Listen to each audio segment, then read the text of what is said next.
Bom, meus irmãos, nós vamos dar sequência hoje a mais um tema, do seminário A Salvação Completa de Deus.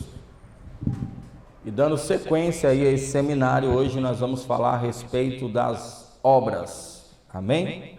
Vamos falar hoje a respeito das obras. Vamos entender um pouco também a respeito do tribunal de Cristo.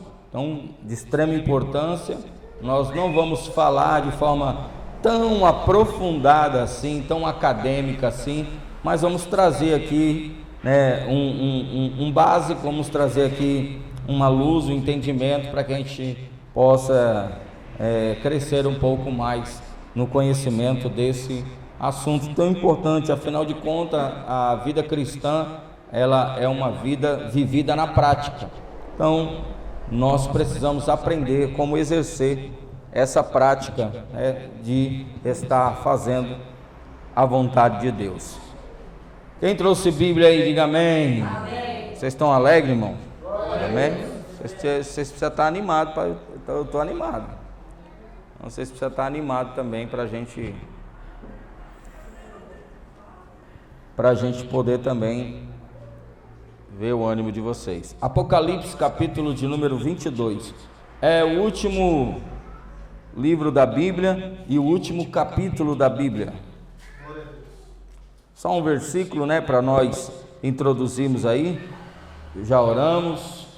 Para aqueles que estão nos acompanhando aí pelo YouTube, já oramos, já louvamos a Deus, já estamos iniciando o culto e agora é o momento de nós trazemos uma palavra de Deus para o seu coração. Apocalipse, capítulo de número 22, verso de número 11 e verso de número 12. Glória a Deus.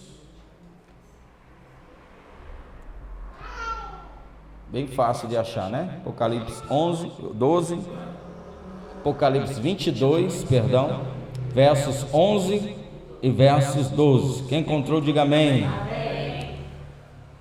Quem é justo, quem é injusto, faça injustiça ainda. Quem está sujo, suje-se ainda. Quem é justo, faça justiça ainda. E quem é santo, seja santificado ainda. Verso 12. Eis que cedo venho, e o meu galardão está comigo, para dar a cada um segundo as suas obras. Amém? Glória a Deus. Então, como eu disse, o último livro da Bíblia, o último texto da Bíblia e um dos últimos versículos, uma das últimas palavras ditas pelo Senhor Jesus, reveladas por intermédio de um anjo ao apóstolo João, o último dos apóstolos, dentre os 12, é claro.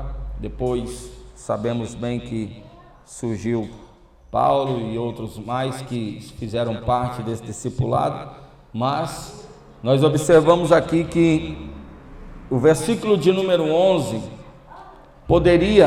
já me intrigou algumas vezes quando eu li, porque o versículo de número 11 poderia estar dizendo assim, quem é injusto passa a ser justo.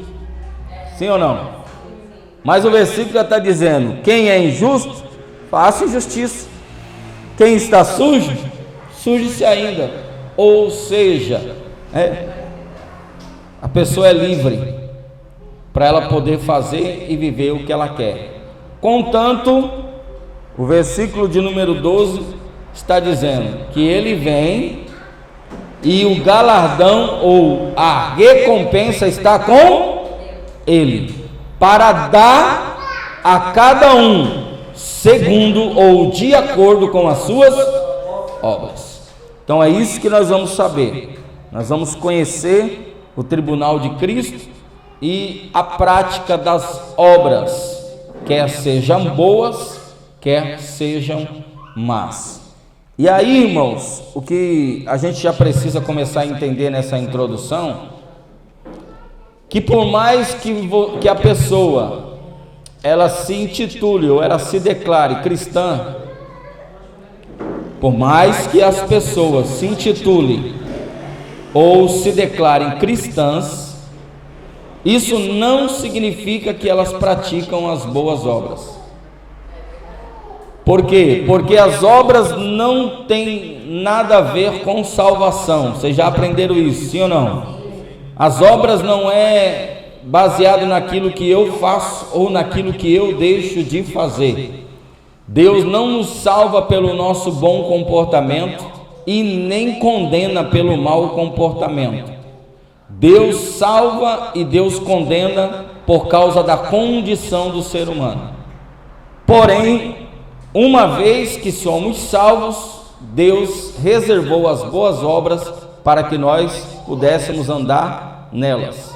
Então nós vamos entender que as obras, elas estão relacionadas à era vindoura e não à era presente, do contrário da salvação. A salvação, ela está relacionada ao seu tempo presente. Deus está te salvando na alma. Salvou no espírito, lembra? Está te salvando na alma e vai te salvar para o corpo, para a eternidade, a preparação completa para a eternidade. Porém, a prática das boas obras não tem a ver com o que você era. A prática das boas obras não tem a ver com o que você é, mas a prática das boas obras tem a ver com o que você será na era vindoura. Então, dependendo do que você for agora, ou do que você fizer agora, Marcelo, é que vai determinar qual será o seu posicionamento ou a sua condição na era vindoura. E quando eu falo da era vindoura, estou falando da era milenar. Estou falando do último período, né? Ou a última era, que é o período milenar. Depois é a eternidade, e aí a eternidade em si, onde nós estaremos, na verdade, para sempre com o Senhor.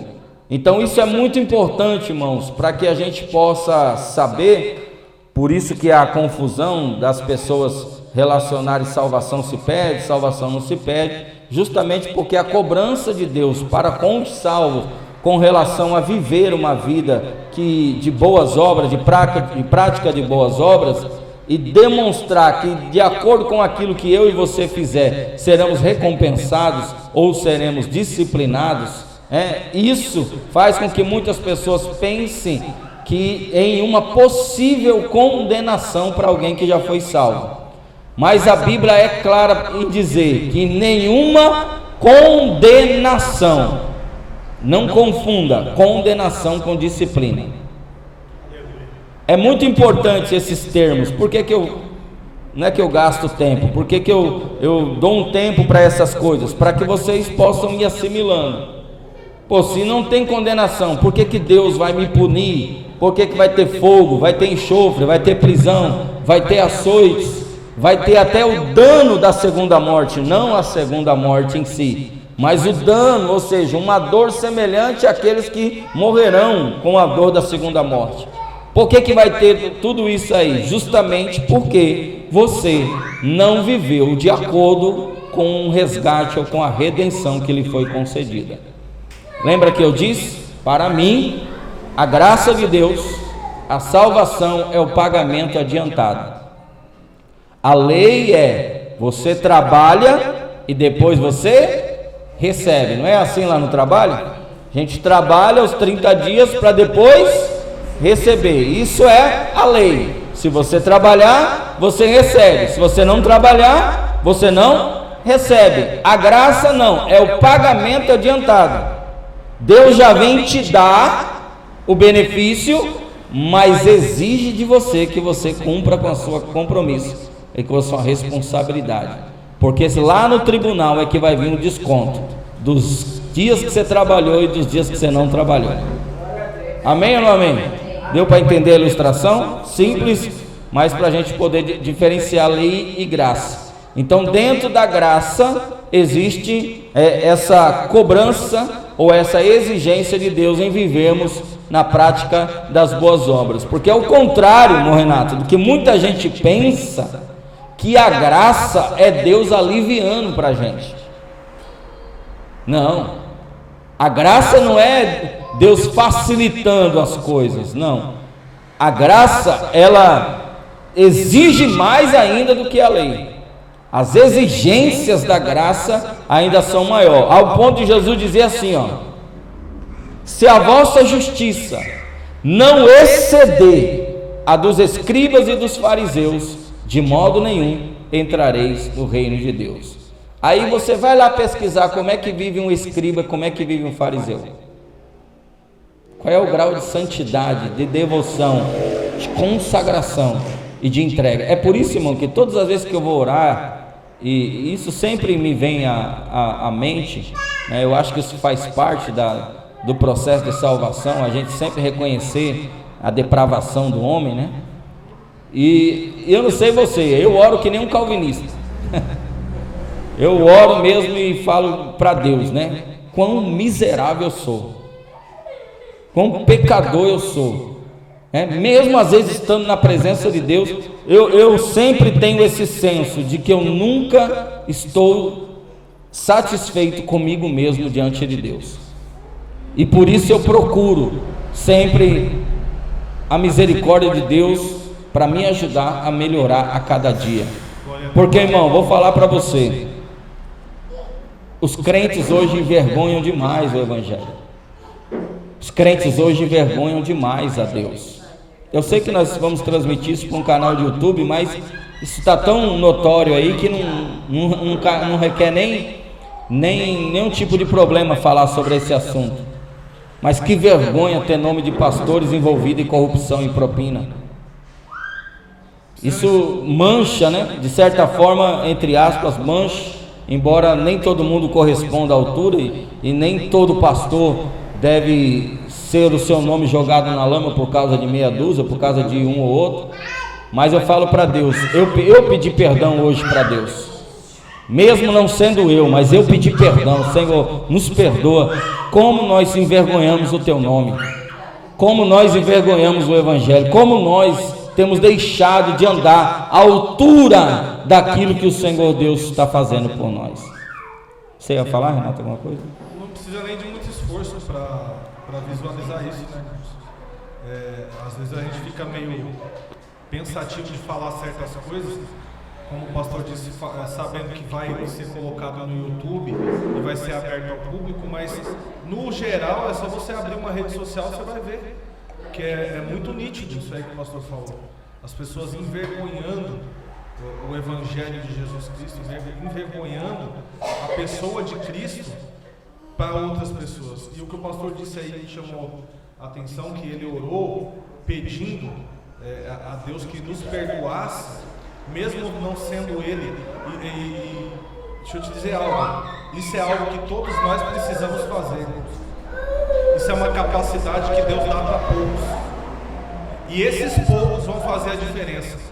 Quem vê esse início aqui não consegue visualizar o que Deus vai fazer amanhã. Alguém olha para Daniel com admiração, e deve ter mesmo, porque foi um grande profeta, um grande homem de Deus. Mas olha a oração de Daniel, irmão. Vai lá ver lá quando Daniel foi se dirigir a Deus, ele começou pedindo perdão pela nação. Ele nem tinha feito, pediu perdão pelos pecados dos pais. Isso é uma capacidade que Deus deu para poucos, que nós possamos acordar e possamos também viver isso, porque isso revela a capacidade que nós temos de não olhar só para nós, mas de olhar também para outros. É verdade, é isso que nós precisamos, né? Contra ti somente pequei, né? E fiz o que não era reto aos teus olhos. Mas acredite, irmão, tem muito crente aí, filha, que ele diz assim, ele limpa a boca e diz, eu não fiz nada, tá tudo bem. Mas um dia a prestação de contas ela vai chegar. E é isso que nós estamos aqui para aprender. Não para causar em nós pânico, medo, terrorismo. Não é esse o nosso objetivo, mas para elevar o nível da igreja. Amém? É para isso que nós estamos aqui. Então hoje, esse é um dos vídeos que você tem que compartilhar na sua rede social, seu Facebook, né, no seu Instagram, no seu WhatsApp, para que o nível seja elevado. Porque quando o nível é elevado, a Bíblia diz que é mister porque vem os escândalos, para que se manifestem os verdadeiros.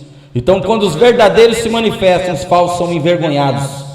Quando manifestam os verdadeiros, os falsos, eles são demonstrados e aniquilados.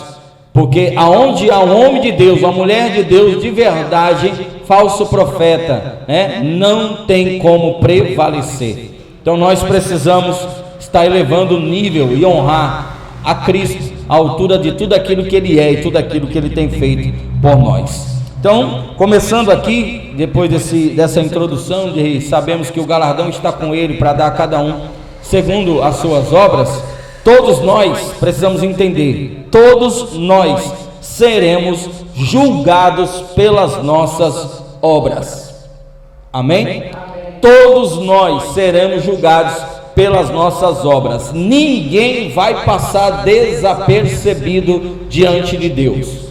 Quer seja ímpio, quer não. Quer seja o crente, quer não. Todos nós passaremos por uma espécie de julgamento. Diferente dos ímpios, nós passaremos por um julgamento. E para ter julgamento, precisa ter o quê? Tribunal. Amém? Para ter julgamento, precisa ter um tribunal. Porque no tribunal é onde vai ser exposto tudo aquilo que nós fizemos, quer seja de bom, quer seja de ruim, e ali será avaliado não a nossa condição, mas aquilo que nós fizemos. Não são as pessoas que serão condenadas, que serão julgadas no tribunal de Cristo, e sim a obra delas. É importante que nós saibamos diferenciar. Ao contrário do juízo final, o juízo final, as pessoas serão condenadas pela prática daquilo que elas fizeram. No tribunal de Cristo, as obras serão julgadas e não as pessoas. Deu para entender? Tribunal de Cristo não é eu que sou julgado, é o que eu faço. No juízo final, será as pessoas e o que elas fazem. Por isso que haverá condenação. Está dando um pouquinho de microfonia, eu vou afastar um pouquinho o microfone então. Amém? Então vamos ler aí 2 Coríntios capítulo 5, versículo 10. Irmão Renato aí nos auxilia. 2 Coríntios capítulo 5, versículo de número 10. Porque todos devemos comparecer ante o tribunal de Cristo, para que cada um receba segundo o que tiver feito por meio do corpo, ou bem ou mal. Olha aí, irmão, tá vendo? Lá tá escrito que alguns vão comparecer ou todos? Todos vão comparecer perante o tribunal de Cristo. Agora, o grande detalhe que a gente vê por aí, eu que passei por muitas igrejas por aí, e vocês podem comprovar dizendo sim ou não, todos os lugares que eu já passei, sempre fala que Deus vai dar uma coroa, que Deus vai dar um galardão, sim ou não? Mas nunca ninguém fala que nós vamos pagar pelo que a gente fez de bom e pelo que a gente fez de ruim. Todo mundo só quer receber galardão. Só quer receber coroa. Não, Ele vai nos galardoar, Ele vai nos recompensar. Olha o finalzinho do versículo, que diz aí? Lê o finalzinho do versículo 10. Para que cada um receba segundo o que tiver feito por meio do corpo. Olha só, ou bem ou mal. Se recebeu bem, recompensa, galardão, coroa, posição no reino e por aí vai. E se fizer o mal? Disciplina. Todo mundo quer passar o cartão. Porque não tem lógica, irmão. Não tem lógica em gente chegar e vamos receber um mal e esse mal é uma recompensa boa. Não tem lógica. Passar o cartão é muito bom, pagar a fatura que não tem como. Como é que você avalia algo bom e avalia algo mal? Pela qualidade daquilo que aquilo lhe oferece. Então o texto está deixando bem claro: quer seja bom, vai receber coisa boa; quer seja mal, vai receber coisa ruim, coisa que não é muito boa, coisa que não é muito agradável. Irmão, nós no tribunal de Cristo vamos receber umas coisas que não é muito boa de receber, não. Mas se nós não praticarmos as boas obras, não tem como nós aclamarmos por boas obras lá, se não praticamos elas. Então nós precisamos entender que todos vamos comparecer perante o tribunal de Cristo, e o que vai ser julgado é tudo aquilo que nós fizemos por meio do corpo, quer seja bom, quer seja mal. Para nós que somos pais, irmãos, já existe uma figura do tribunal de Cristo dentro da nossa casa. Você quer que eu te dê um exemplo? Por exemplo, se o seu filho apronta algo que ele faz que é ruim, você vai dar uma recompensa para ele? Não vai. Você vai discipliná-lo. Mas quando seu filho faz algo que é bom, o que você vai dar para ele? Uma recompensa. Isso é uma figura dentro da nossa casa do tribunal de Cristo. É como nós tratamos com os nossos filhos. É por isso que a Bíblia declara que Deus vai começar julgando pela sua casa. Isso. Nós vamos chegar lá. Você vai ver, o julgamento começa primeiro por nós. Por quê? Porque a quem mais é dado, mais é cobrado, né? Já é falado o texto. Então a cobrança de Deus maior é para conosco, porque eu costumo dizer, né? Deus não cobra a vida de quem está morto. Vou repetir de novo: Deus não cobra a vida de quem está morto. Não espere bom comportamento do ímpio. Não espere bom comportamento do que não é salvo, porque quem não é salvo está morto ainda, no espírito, mas está morto. Mas nós que ressuscitamos no espírito, nós que nascemos de novo, nós não podemos, irmãos, viver novamente na velha vida. Nós precisamos viver em novidade de vida. 2 Coríntios capítulo 5, versículo 17. Esse versículo tem que ficar registrado, decorado na sua vida. 2 Coríntios, guarda aí, capítulo 5, versículo de número 17. Se alguém está em Cristo, nova criatura é e não será. As coisas velhas se passaram, eis que tudo se fez novo. Então não tem como dizer que está na nova vida com a prática da velha vida. A nova vida precisa fazer parte da sua vida, do seu estilo de vida. Amém ou não amém? Então todos nós vamos passar pelo tribunal de Cristo. Romanos capítulo 14, verso 10. Lê para nós aí, Renato. Glória a Deus. Romanos capítulo 14, versículo de número 10. Mas tu, por que julgas teu irmão? Ou tu também, por que desprezas o teu irmão? Pois todos havemos de comparecer ante o tribunal de Cristo. Olha aí, irmãos que gostam de julgar o outro, gostam de criticar o outro, gostam de apontar o outro, gostam de procurar defeito ou de externar o defeito do outro. Olha o que Paulo está falando aí. Em outras palavras, Paulo está falando assim: quem cuida dele é Deus, fique em paz. Um dia nós vamos chegar no tribunal, e lá no tribunal é que vai ser avaliado. Não somos nós que vamos antecipar o tribunal. O tribunal já está dizendo: tribunal de não é tribunal da igreja, não? Não é tribunal seu, não? Não é tribunal da Assembleia do Rei? Não, é tribunal de Cristo. Hoje mesmo, né? Vai para o YouTube aí, se a carapuça servir, problema de quem servir. Hoje mesmo uma pessoa mandando mensagem para minha esposa, perguntando a respeito de outros irmãos. Foram congregar lá na igreja dela, da fofoqueira, e aí perguntando: e aí, você conhece fulano, conhece ciclano? Não, e aí, a gente fina, passa a capivara deles aí. Hã? Parece que é criminoso, né? Não, por enquanto está tudo bem, estão congregando lá, está tudo bem, a dona da igreja. Irmão, sinceramente, eu estou com vontade de ir lá na igreja, congregar, e na hora que o pastor dá a oportunidade eu falar essas coisas, que eu sou desses, viu? Tem essa não, porque tem certo tipo de gente, tem que ser confrontado. para aprender a vir a gente. Onde é que você se viu isso, irmão? Você chegou aqui na igreja, aqui eu puxei a capivara de vocês?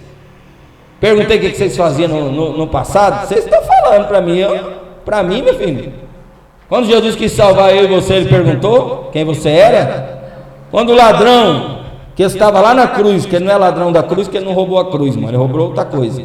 Quando o ladrão que estava lá na cruz, ele olhou para Jesus e reconheceu ele, dizendo, ó, lembra-te de mim quando entrar no teu reino. Jesus não falou assim, mas fala para mim, tu é casado? Tem filho? Tu já roubou? Qual é a tua ficha criminal? O que você já fez? O que você já deixou de fazer? Foi isso que Jesus fez?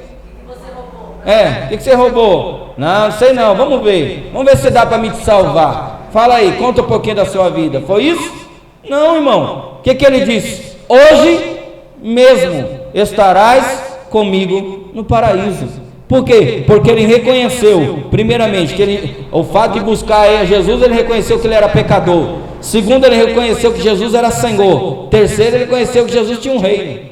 Só que Jesus não podia dar o reino, ele queria o reino, mas não pode, o reino é conquistado. Agora a salvação não é. Por isso ele falou, hoje você estará comigo, não no reino, porque isso só pertence ao meu Pai, ele falou. E você estará comigo no paraíso. Mas as pessoas, elas se colocam como um juiz, estabelecem-se sobre um tribunal e querem ficar julgando as pessoas, irmão. Querem ficar julgando antes do tempo. Olha o que Paulo está dizendo. Porque julgas teu irmão?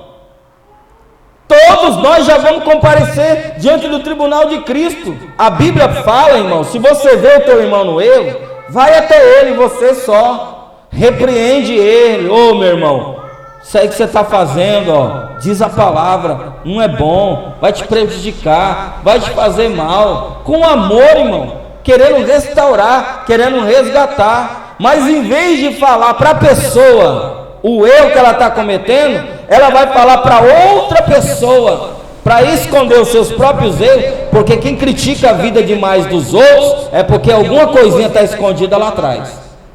E a pessoa consegue dormir, acordar, né, e viver dessa maneira, cuidando da vida do outro. Mas isso aí às vezes não é nem culpa das pessoas, às vezes a gente sabe o que acontece? O Deus desse século cegou o entendimento. Agora, olha o que Jesus declara a respeito dos nossos pecados. Ele diz assim, ó, dos teus pecados não me lembrarei mais. Mas os crentes são especialistas em ficar puxando o pecado. Gosta de lembrar, está no mar do esquecimento, no mar do esquecimento, ou seja, é para esquecer. E eu tenho um amigo pastor que até falou, ainda tem uma plaquinha lá escrito, proibido pescar. Olha que Jesus declara assim, ó, no mar do esquecimento, mas tem gente que gosta de estar indo buscar. O pastor falou aqui, é muito sério. E tudo isso será julgado no tribunal, irmão. Eu falei alguns dias atrás aqui, eu não lembro quando, mas eu falei do que Tiago falou. Tiago falou, ele falou que a misericórdia triunfa sobre o juízo. O que menos tem no meio de nós crentes é misericórdia. É sempre um querendo pescar, como o pastor falou aí. E misericórdia, irmãos, não significa a gente fazer vista grossa ao pecado. Não significa a gente passar a mão na cabeça de gente sem vergonha. Não é isso também. Isso, misericórdia é você ir até a pessoa na intenção de recuperar. Sem fazer juízo. Sem fazer juízo. É que nem o bom samaritano. Lembra da parábola do bom samaritano? O cara, ele sabia quem era que estava caído? Não. Sabia qual era o motivo por que ele estava caído? Poderia ser um ladrão que estava roubando os outros, aí deram uma lixada, lixaram ele, espancaram, ele estava lá. Se é isso que ele vai falar, roubou, tem que apanhar mesmo. Então o cara nem perguntou, desceu do cavalo, da cavalgadura, pegou óleo, botou nas suas feridas, colocou ele em cima da sua cavalgadura, levou para uma estalagem, pagou a estalagem e disse, ó, cuida dele, eu vou ali, daqui a pouco eu volto. E quando eu voltar, se tiver alguma coisa a mais, eu vou e pago. Isso é exercer misericórdia. É ir até a pessoa na tentativa de recuperar. Por isso que a Bíblia diz, se você vê o teu irmão no erro, vai até ele só. E se você convencer o seu irmão, você ganhasse ele. Se ele não quiser, chama outra testemunha, vai até lá. Se ele não quiser, diz a igreja. Agora, se diante da igreja ele não quiser, a Bíblia não manda nem você julgar ele. A Bíblia só manda ele, considera como gentio um publicano, ou seja, deixa então ele fazer o que ele quiser. Entendeu? Porque a nossa parte, irmãos, qual é a função de um pastor? Não deixar os crentes pecar em paz. Essa é a função do pastor. Você vai fazer coisa errada, mas vai saber, mas o pastor falou que é errado. Eu estou fazendo que eu não sou sem vergonha, mas que é errado, é errado. Não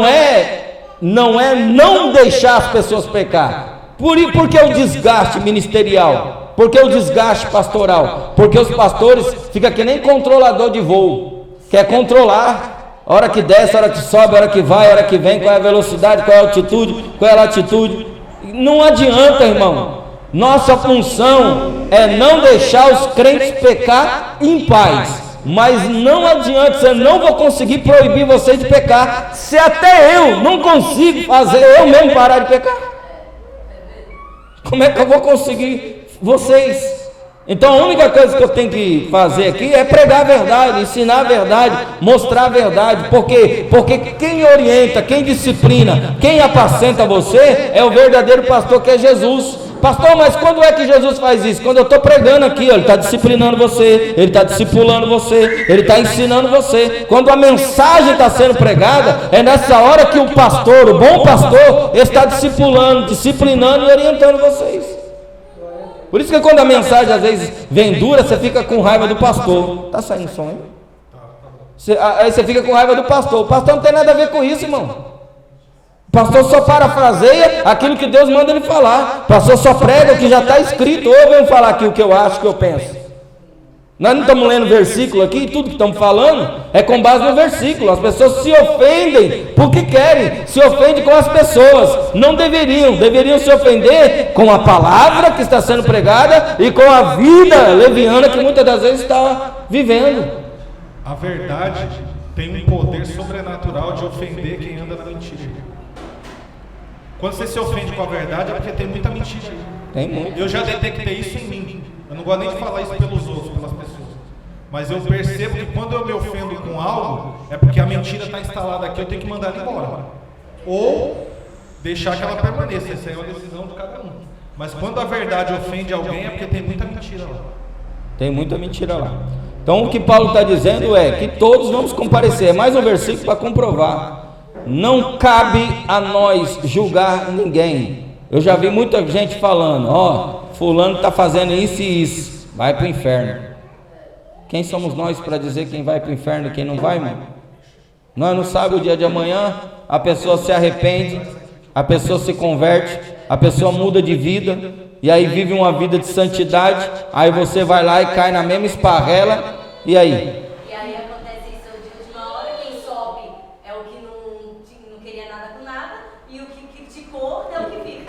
Acredite, irmão, esses crentes, nós vamos ver isso aqui também, esses crentes, que não é a crítica no sentido de você avaliar alguma coisa.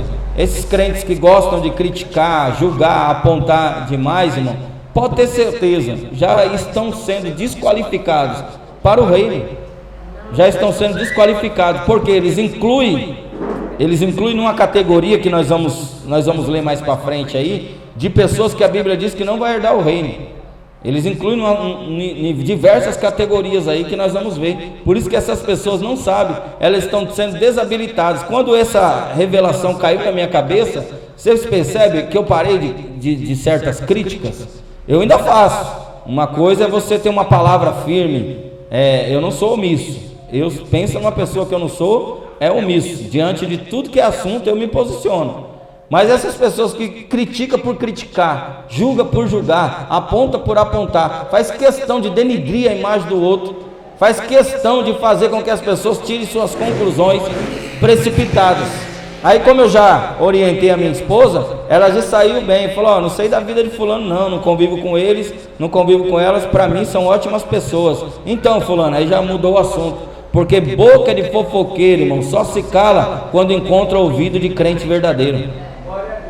Esse método que o pastor falou aí, que a gente usa, que a esposa dele passou a usar para não estar falando das pessoas, se assemelha à tradição dos judeus, irmãos. Porque os judeus não têm o Espírito Santo. Então o que eles faziam? Criavam tradições para não pecar contra Deus.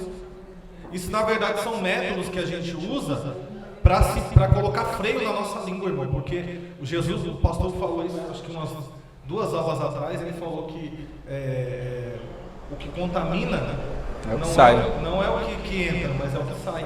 É o que você fala, que se torna problema para você mesmo.